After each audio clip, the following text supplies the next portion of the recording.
ou de casa. Gente, vocês acreditam que ao alcance da minha mão eu posso comer um monte de jamelão? Olha, eu tenho uma amiga que ama jamelão e fica frustrada porque os pés são muito altos, o jamelão fica inacessível, mas esse pé aqui tem um formato diferenciado, dá pra comer muito. Como é que vocês estão? Eu gostaria de compartilhar com vocês uma coisa que eu aprendi nas últimas semanas sobre o capítulo 1 do livro de João. Olha só, eu vou ler para vocês 6 versículos. Tenta reparar no quanto os cinco primeiros versículos tratam de um nível de profundidade assim super intenso, e aí de repente ele no 6º versículo manda uma coisa que parece nada a ver, sabe? Eu li alguns artigos sobre esse capítulo 1 de João e é engraçado que todos os autores comentam isso, assim, que você tá, que nem num filme, né? Você tá num ritmo assim, aí de repente acontece uma coisa que parece que descontinua o ritmo, sabe? Ou a toada que tava. Vamos lá. Então, capítulo 1 de João. No princípio era o verbo. Verbo aqui é Deus, Deus em Cristo, né? No princípio era o verbo e o verbo estava com Deus e o verbo era Deus. Olha que interessante, o verbo estava com e o verbo era, né? A gente observa isso em diversas falas de Jesus, né? Que ele diz: ninguém vem ao Pai senão por mim. Então, ele é o Pai e ao mesmo tempo ele é o verbo encarnado aqui entre nós. Muito bem. No princípio era o verbo estava com Deus e o verbo era Deus. Ele estava no princípio com Deus. Todas as coisas foram feitas por ele e sem ele nada do que foi feito se fez. Aqui vale comentar que existem abordagens, né, de que Jesus foi criado por Deus, mas veja, na escrita do versículo 3, ele não entra na categoria de coisas criadas, né? Ele cria.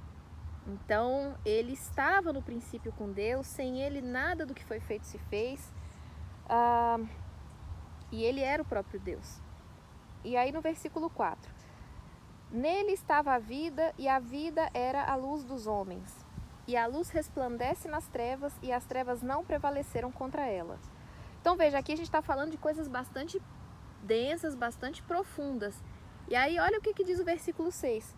Houve um homem enviado de Deus e o nome dele era João.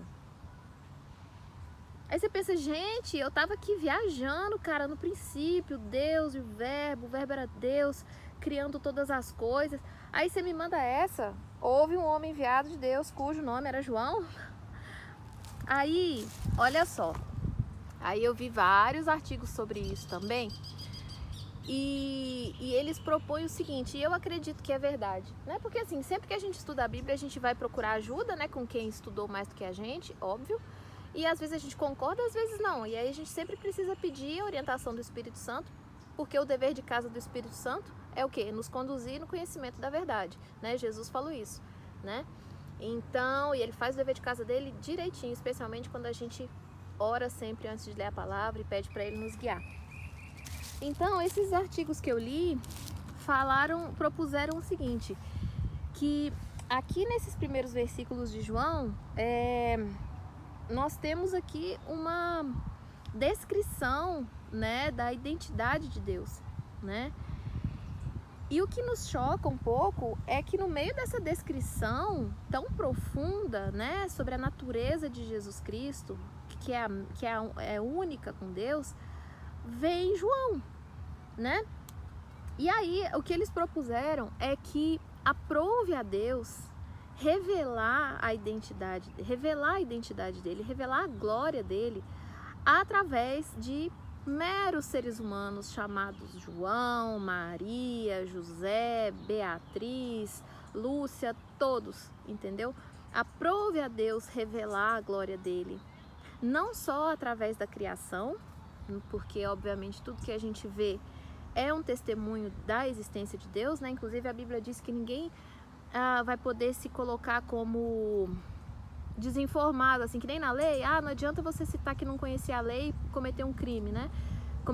Achar que você vai ser considerado inocente, né, após cometer um crime pelo fato de desconhecer a lei.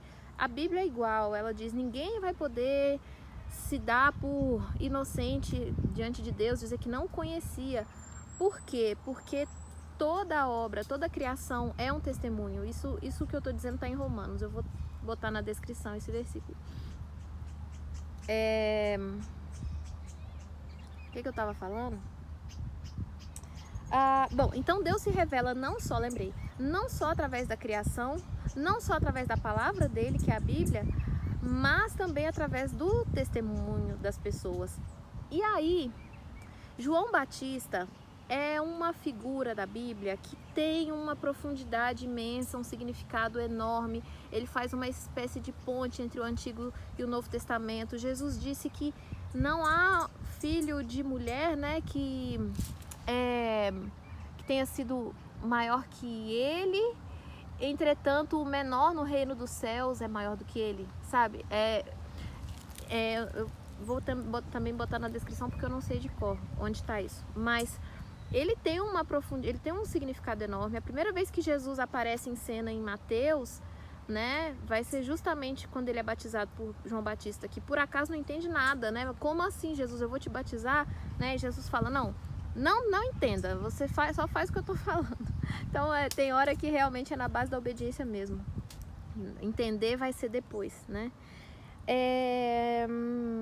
Tá, então o que eu gostaria de mostrar, eu gostaria de fazer esse singelo convite para quem nunca leu e até para quem já leu, voltar nos primeiros 6 versículos de João para observar essa densidade do que está sendo descrito aqui. É a própria essência de Deus, é a própria identidade de Deus, que como ele e Cristo são um, né? Nós cremos que Jesus é o próprio Deus que vem em carne. O John Piper, que é um teólogo que eu gosto muito de acompanhar, diz que Deus é um ser com 3 consciências, né? É um ser só, mas com 3 consciências, sendo elas Deus, Jesus Cristo e o Espírito Santo. Bom, então aqui a gente vê como Deus se revela e como ele coloca seres humanos para revelar a glória dele também, para serem uma espécie para apontar, né? E aí, o que é muito, muito interessante nos próximos versículos é o que é que João diz a respeito dele próprio. Então eu acho que ele representa o que nós cristãos devemos entender sobre nosso próprio papel, sobre nossa própria importância na qualidade de criaturas, né, que creem que foram criadas pessoalmente por Deus com um propósito específico, que é para a glória dele, né? A gente não está feito solto por aí para viver sem lei nem nada, sem propósito, ou pelo propósito ou pela lei que eu mesmo escolhi e tal. Não é isso que a Bíblia ensina. A Bíblia ensina que Deus nos criou com um propósito muito definido, é para honra e glória dele em Cristo, né? Então é muito interessante que eu não sei se alguém souber me indicar, mas eu acho que na Bíblia não aparece ninguém mais que tenha sido perguntada sobre a própria identidade. Tipo, quem você diz que você é? Basicamente, o que você acha que você é? Acho que a ninguém mais foi feita essa pergunta. Essa pergunta foi feita justamente para João Batista, que é justamente o cara que entra nessa descrição da essência de Deus no começo de João. E o que João diz a respeito dele mesmo? Ele fala vários nãos, ele fala várias vezes o que ele não é. Ele fala que ele não é o Cristo, ele fala que ele não é Elias, ele fala, não, eu não sou. Então ele tem uma consciência muito clara do que ele não é, né? E diz que é a voz do que clama no deserto, ele é o cumprimento da profecia que está em Isaías. E o mais maravilhoso de tudo, que eu acho que resume maravilhosamente o que é a vivência cristã, é quando ele diz que importa que ele diminua e que Cristo cresça. Então, sendo João representante de todos nós, né, enquanto criaturas de Deus feitas para a honra e glória dele, para revelar e testemunhar sobre o Filho dele, qual é a essência da nossa identidade, assim, do que a gente deseja, né? É que a gente diminua, que o nosso ego, as nossas próprias ideias diminuam para que as de Cristo cresçam em nós. E esse é um processo que só acontece à medida em que a gente tem um vínculo com Ele, né?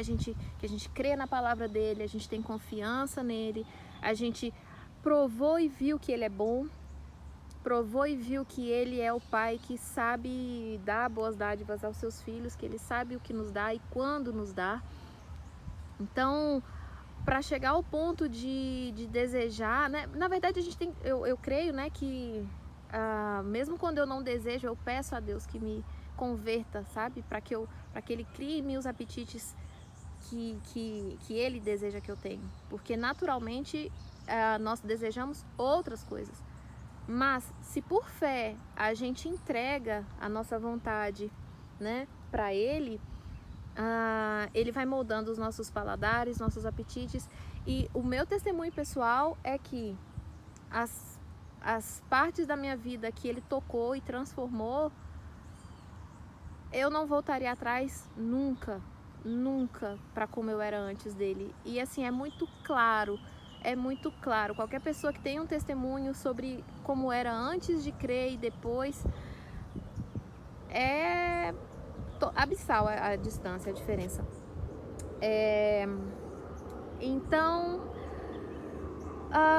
só para finalizar, o Deus que a Bíblia revela é o Deus Pai, é uma consciência, é um Deus poderoso, né? Nós fomos feitos à imagem e semelhança dele, que criou o mundo e deseja uma relação conosco, um vínculo conosco. Se a gente olha em volta, se a gente olha para nós mesmos, para como é configurada, como funciona esse mundo, tudo gira em torno de identidades, de pessoas com nomes e comunicação entre elas, né? Um vínculo entre elas. Deus deseja ter conosco um vínculo. Ele deseja que nós falemos com Ele. Não, Deus, eu conheço muitas pessoas que têm uma impressão de que Deus é como se fosse um dono de uma empresa super ocupado, que não tem tempo para muita coisa. Isso não é isso que a Bíblia ensina. Pelo contrário, para Deus é precioso cada pensamento nosso. Tem uma parte na Bíblia que diz que Ele guarda cada lágrima nossa, entendeu? Ele acompanha cada sentimento, cada sofrimento nosso.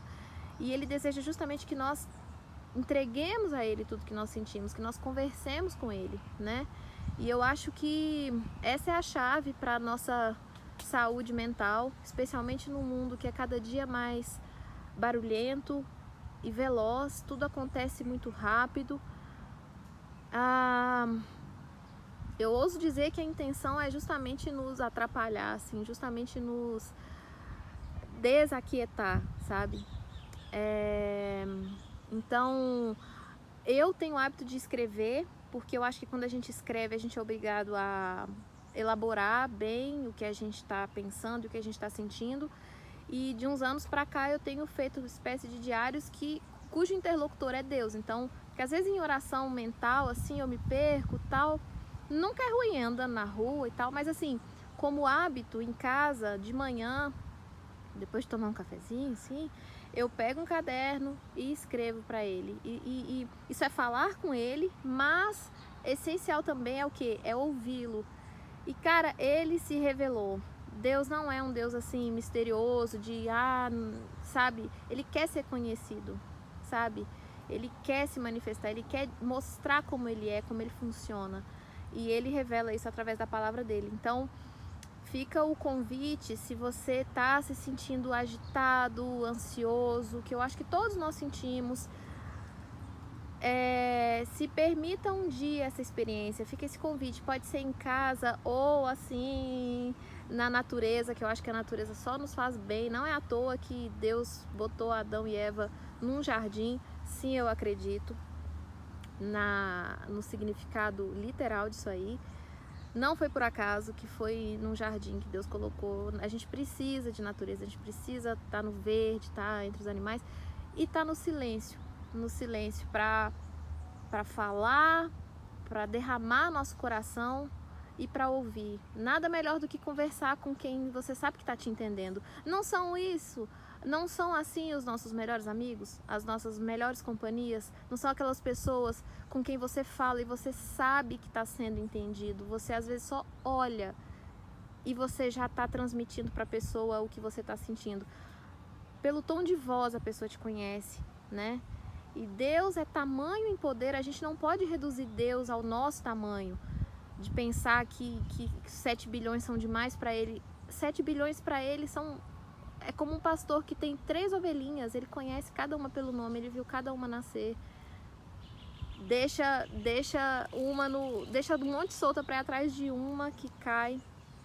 É um amor muito grande, é uma consciência muito grande. Então, resumo da ópera, o que é que eu fiz? Eu li os 6 primeiros versículos de João para mostrar como Cristo e Deus são um e o papel de João Batista nisso tudo. Vale a pena continuar lendo os próximos capítulos de João. E muito obrigada por quem assistiu até aqui. Fica o convite, é um convite nota 1000, viu? Desse aí.